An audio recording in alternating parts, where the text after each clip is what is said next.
Hey guys, welcome to the BdThemes widget tutorial. Today we'll talk about the Remote Arrows widget brought to you by the Prime Slider add-on.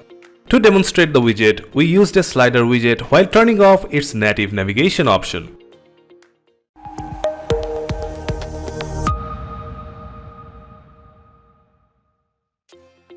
Then search for the Remote Arrows widget from the widget panel and drag and drop it anywhere inside the page. For example, under the slider. Then go back to the slider widget, click on it and enter the Advanced tab. Now click on the CSS ID field and insert a custom CSS ID there. Let's copy the ID. Now go back into the Remote Arrow settings and paste the ID inside the Remote Carousel ID field. With this, the Remote Arrows will be able to override the navigation of the slider widget. It works like that.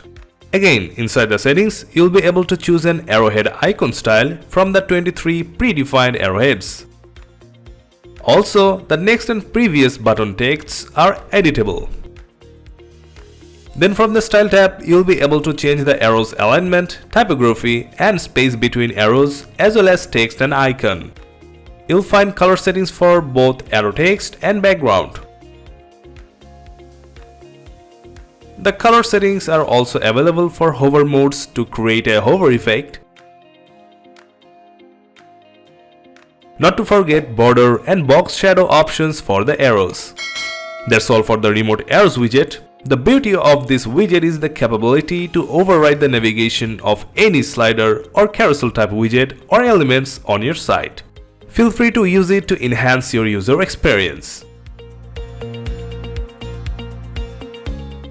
Don't forget to like, share and subscribe to this channel to get updates on new tutorials. Until then, stay safe and see you next time.